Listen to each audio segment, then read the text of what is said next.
He performs 6 nights a week at the Chop House restaurants, and he's been doing this for over 40 years. So please help me give it up for Mr. Dan Fleshman.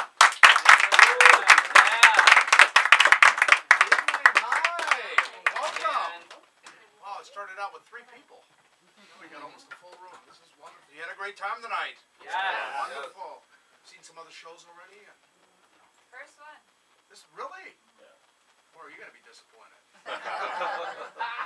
Well, my name is Dan. It's great to be here this evening. You are? Victoria. Victoria. It's a pleasure. And you are? Jonna. John. Nice to meet you both.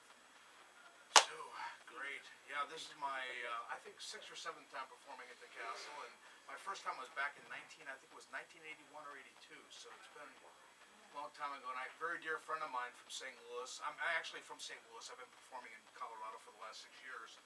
But he just celebrated last year his 50th year performing at the Magic Castle. 50 years in a row, Harry Monta. So if you remember him, you might know Harry. So anyway, so let's get going with the little rope trick, huh? Would you mind holding that in, please? And for you an end right there. Thank you so much. Ladies, would you like to share this piece? You're welcome. Sorry. Story of my life. Now look closely at the ropes. You'll notice some similarities about all the ropes. What do they have in common? They're all the same color. Very good. What else? Braided. Same braid, same weave. Thank you. Sir. Ladies, thank you so much. They're soft. Soft cotton rope, yeah. Thank you so much. You didn't want to let go of that, did you? And a lot of people overlook this, but the ropes are actually all the same size. Can you see they're all the same size? I mean, same thickness. Now, when you stretch the ropes at the same time, little by little, they become the same length. You see? That's number 1. That's 2, and number 3. Now, just out of curiosity, have you ever seen this backwards in reverse? You're not missing much. All it takes is a little snap, and that leaves us where we started with the short, the medium, and the long one. You know how I do that? Good. Check it out, hey? All right. Now, I know this looks a bit crazy, but if you fly a lot, this comes in really handy. 3 things to remember. First, wait until you're on the plane. That helps if you're going to actually fly. Once you have your luggage placed away and you have your seat, place one of these on your ear, and no one will sit next to you the entire flight. It works with Southwest every single time. And if they happen to sit next to you, they certainly won't talk to you. Just go like this. Hey. Would you mind holding that for us, please? I will make a ring on my own. And would you show everyone where the opening in your ring is? Wow, that's just amazing. Everyone's gotten that so far this week. You'd be surprised you hand this to some people, and you say, mostly guys. Yeah, they do it.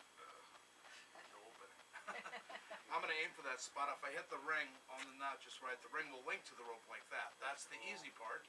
The more difficult is removing the ring back off the rope through the opening, which is about right there. Nice. Thank you. Check it out, brother. I know, kind of crazy. Here's what we'll do. I'll place the ends to my pocket, and this where it gets a little crazy because now I'm left with the rope with no ends, just one big loop. And that is where this piece comes in handy. When I rest it onto the other, the ends of the rope become the middle the ends, leaving us backwards shot of just 2 ends.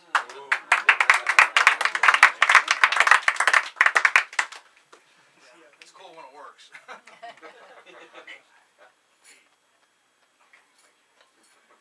Believe it or not, this is 2,000 years old. The trick. Bags, no, yes. And it's the mystery of the Chinese Chinese rings. Taught to me by a friend all the way from Japan. Do you know what they call these in Japan? Chinese ring. Ding, ding, ding. You made it to the bonus round, sir. And when you touch one to the other, they will connect just like that.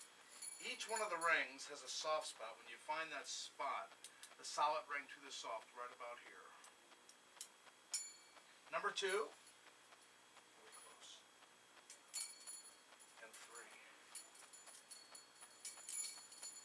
Now, as they connect magically, they can separate just as easily, or one to the other like that. In a moment, I will try with one hand, the bottom ring to the top, right about here.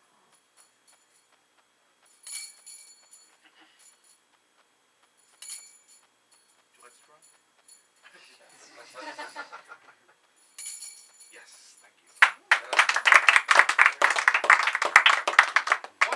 secrets to magic, the illusion becomes as easy as 1, 2, and 3. Very. How many? Any card players in the group on occasion? Yes. Yes. 2 of you. Perfect. No, I'm not much of a card player myself. You know, magic is great. I've been doing it for over 40 years now, and occasionally, you know, it's, I love the big illusions. And a lot of laymen, they suspect or they just think that magicians, oh God, you must sit there and watch and try to catch them, you know, all the moves in the end. You know, it's like, no, not really. I love to be fooled. I love to watch good magic and just like, wow, that just blew me away, you know, type of thing. The big stage illusions are what does it to me. I mean, I have no clue how any of those things work. Magic is based on a lot of optical illusion, and a lot of it's wordplay, especially this kind of magic. So you would think this is the optical illusion, but it's not. It's a deck of cards. And just give it a little shake. It's actually 2 decks. Yes, not 1. Yes, that is weird. That was my reaction the first time I saw that. Thank you. So we'll do a couple of... Anyway, playing cards are similar to fingerprints in the respect that in a deck of cards, there's no 2 exactly alike. And some cards are marked a little more uniquely than others. You got it.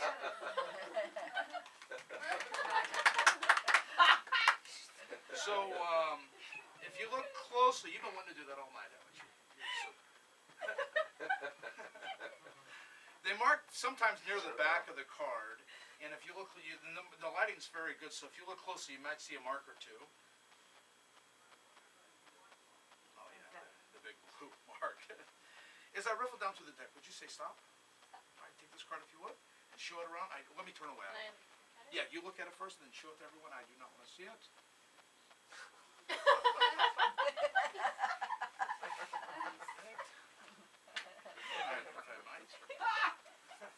Now, even though we met just a few minutes ago, I knew exactly which card was going to be selected this evening. My blue card actually matches your card, the 4 of clubs. Is that a match to the selection? Yes. All right, I'll get to that 4 in just a moment. And would you help me out just a second? Thank you. I'll take out one other card for myself, and I'll need your help again. The 4 of hearts. Would you place your hand on top of the 4 of clubs? Now watch. All I do is touch the 4. I now have the 4 of clubs. Would you turn over the 4 of hearts for us, please? Oh, Very nice. And for your card, if you would just take out 1, please. Not that one. Yeah, I want that one. Okay, go ahead. It's all yours. Show it around.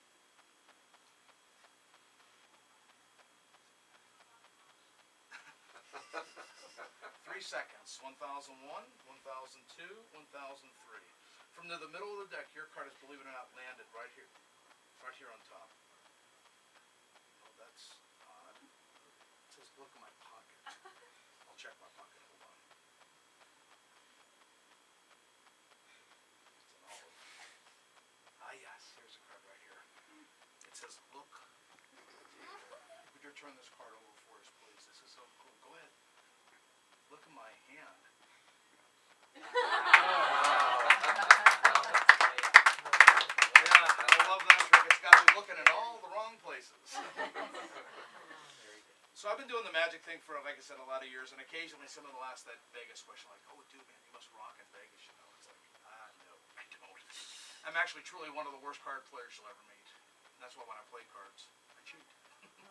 But I'm honest, you know. I even cheated solitaire, and no one's caught me yet. There we go. Thank you. 1 cut, 1 ace. That's 1, 2, 3,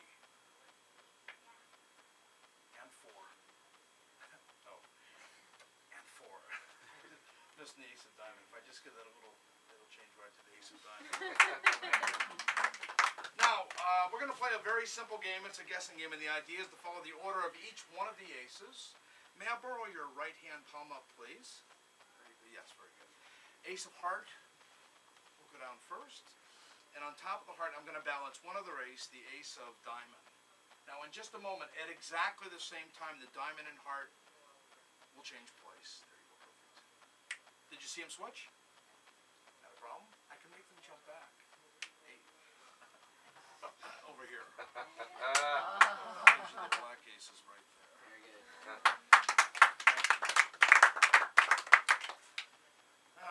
Well, they call aces bullets. If you play blackjack, 1s and 11s.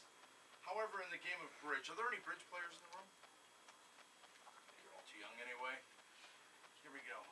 a game based on a point. It's a point structure game. If you dealt one ace, it's 4 points. Now a second ace would give you 8 points for 2. 3 is 12. That's odd. And if you dealt all 4, it's 16. That's a king. You know, down in Texas, they call kings cowboys. That's a bullet for a cowboy. Shoot every chance I get. Thank you. When people say, Dan, you've changed the aces to kings. Whatever happened to the aces? Well, there's 4 reasons why not many people invite me to play cards, and those are the 4 right there. So 1, 2, 3, and 4. You know that olive thing is actually bugging me. That's really freaked me out. You know, we use one of these. I'm sure you're all familiar with one of those. When I work in the restaurants, I tell kids it's an egg holder. They don't know. Some of them do, actually. We used to shock how many kids 8 and under know exactly what that is. Yeah, Pop's got 2 of those in the bar downstairs. And I have to admit, for a rubber olive, that's pretty convincing looking, isn't it? The game is simple. The olive is going to go either under the jigger, that's one spot, my hand, or I'm going to place the olive into my pocket. So all you have to remember is jigger. Let me start. I always get the hand in the pocket mixed up. I love it. I can always tell the people who are actually trying to catch the magic. You know what's great about my job? If you catch me or I screw up, I still get paid. Here we go. Pocket and jigger. On that note, I think I'll run for president. Right? Just kidding. You know what? I'm going to make a ton of mistakes. Here we go. One more time. Pocket. And it's back on top. Now I'm using a trap door. If you drop it in, it goes right through the trap door. Here we go. Keep an eye on the olive. All right, where's the olive now? Over there. Yes, my hand right over here. Right. I'll place it back into my pocket. Now what do you think? Pocket or jigger? Happy birthday, by the way. You're welcome. I think. Yes, you're right. It helps if you have 6 of these. Here we go. One more time. I'm going to stand back, and would you lift that straight up for us, please? That's a cork. I know, it's kind of bizarre. It's a good year, too, 2008. The part that throws me off every time, I'll leave my hands in my pocket this time. Lift it straight up. That's how that one gets in there right there. That was kind of crazy. Sometimes that gets stuck in there. Cheers.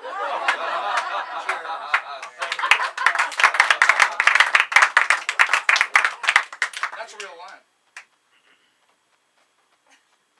Would you like to touch my lime? Sure, no. Okay, smell it too. That's good. Excellent. Scratch it. Here we go. So we'll do one more card trick. And are you lovers of art? Yes. Sure. Very good. So there's a lot of famous paintings in the world, many famous artists. And I would like you all to think of a famous painting. And would you mind, as I dribble down through the cards like this, would you just say stop? And what is your first name? Alina. Alina. Say stop, please. Stop. All right, for you, young lady, and share it with everyone. Now, I happen to have some works of art right here in this little packet. And if I may, we're going to do something a little different with your card, Alina. We're going to leave your card outside the box. That's a different way of thinking. So, what painting might you be thinking of? A famous painting? Mona Lisa. Wow. Just so happen to have a copy of her right here, the Mona Lisa. I'll get you that 20 later, okay? So the Mona Lisa, painted by Leonardo da Vinci, a very famous artist as well, probably one of the most well-known artists in the world. I found out about a year ago when he was about 7 or 8, he actually dabbled in a little magic. He had a private magic instructor, and this is called Man Without a Face, painted by the Belgian artist Magritte. If you saw the second Thomas Crown affair, that painting was in that bowler cap scene. This is on the ceiling of the Sistine Chapel, painted by Michelangelo. And do you know who this is? No, it's actually Phil from Duck Dynasty. It's frightening, it looks like him. And the last one, this is not famous, but it's painted, this is actually Simba from The Lion King. And it was painted by a little 8-year-old girl from Fort Collins. One of these paintings is a fake. Which one do you think might be the fake? Mona Lisa. Yes, actually they're all fakes, but hey. If you look closely, you'll see the Mona Lisa is now holding a playing card. Has anyone ever seen the back of the Mona Lisa? been to the Louvre or ever have a chance to go, look around, rush the painting, turn it around. And that is what the back of the Mona Lisa looks like right there. That's the back of the Mona Lisa. Would you do me a big favor? Would you turn over her card for us, please? King of Hearts. Yes, she's holding the King of Hearts, right?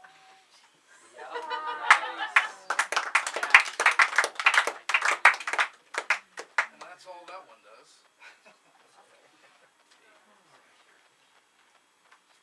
So we got time for, yeah, we got time for one or two more, I guess. Sure.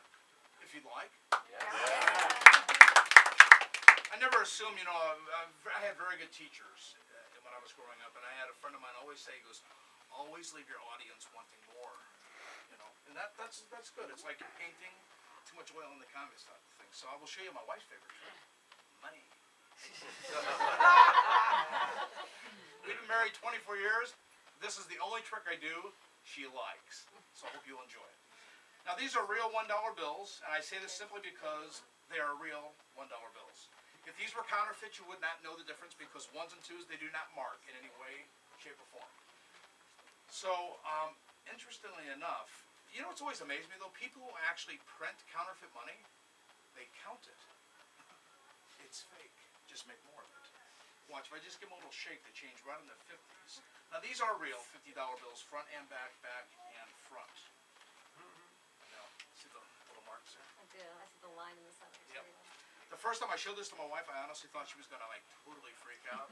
She was like, well, big deal. If you're a real magician, change them in the hundreds. She had a point, but I'm not a real magician. When she gets home from shopping though, she's always got a few bucks to spare because that's the kind of gal she is. You know, many years ago, my grandfather told me, he said, Danny boy, that's all he said. Yeah, no kidding.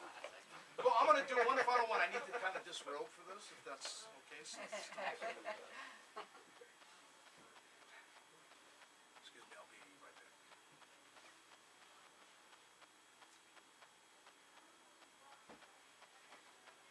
You always get these snarly kids. I've been working in restaurants all my life. You hear a ton of stuff. And some great stuff, too. I remember one time I made an expression to the adults at the table. I said, I think I've lost my marbles. And this little girl goes, what color are they? Isn't that great? You know, or you take out the $50 and I said to the kid, I said, do you know what kind of coins are those? Yeah, those are quarters, just bigger. You know? And then you get the smart Alex, the teenagers. You know, I love kids. And kids are like, hey dude, can you like do the levitation thing like David Blaine and Chris Angel? I said, I am levitating right now. I'm actually only this tall. You can only do that short if you're joke, so you know what I meant. A joke if you're short. Hey, great. This next one, how many have been to New York City by applause? Or are from New York City? Very good. There's a game called the 3-shell and pea game. I don't know if you've seen that before. They rapidly move around the shells and there's a pea underneath. And if you follow where the pea is, you're a winner. That's not what we're going to do tonight. However, for the ladies, I'd like to thank you for your help. I have a little deck of cards for each of you for helping me out. Let's give them a big hand. Now they're a little different than the cards I used. However, every single effect that I did tonight, every trick you can do with this deck of cards because it's Magic Castle deck of cards. It'll take you about 20, 30 years to learn those tricks, but there's the game. Thank you again for your help. Thank you. You're welcome. So we're not done yet. Oh, no? No, we're not done. Okay. So this is one of the oldest tricks of magic. It's the mystery of the rising cups.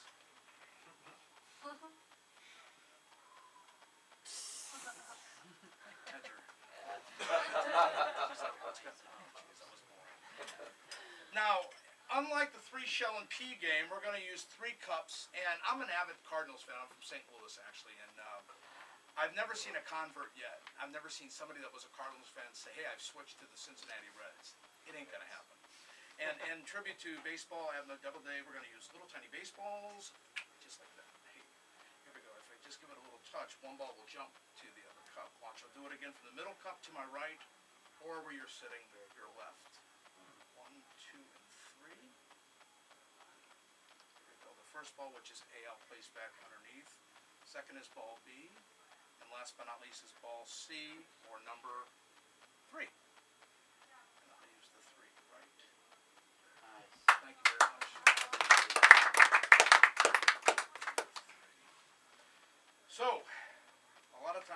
this, I get rather confused as to the exact order. I'll start with this one here. Now, I'm going to place this back into the bag down below. You keep an eye on that one. That will be C to my left, and this is the cup you've got to watch at all times. Sir, right here in the center. How many balls do you think there are in the center cup? Excellent choice. Very good. Lucky. But I know what you're thinking. She's looking straight down. He's like, he never placed the ball back into the bag. He left it back under the cup, and I did. That's where I kept it. Never trust a magician, especially an honest one. Here we go. Watch closely. Some of you may have seen this, but if you've seen this, a magician, have you ever seen a magician actually force coins through the table against the coin's will? Watch. I will cause the ball from the bottom of the table up to the top just like that. So watch closely. Here's 2. And the third ball has actually been sitting here the entire evening. What I love is I do this, you're actually looking at my Would you hold that for us, please? Thank you so much. Give it a little bounce. Right there. Perfect. All 3 right underneath. The 2 and the 3. Would you be so kind as open that up for us, please? And I'm going to place the 3 balls into that bag. Kept securely and safe. Close it up tight if you would. And throughout the effect, how many balls have we been using fair and square? 3. That is correct. That's the 1. That's 2. And that's the 3 big balls. That's the 3 big balls. Thank you. That's so kind. But you know, I never take any chances whatsoever. I always carry a couple extra. Thank you very much.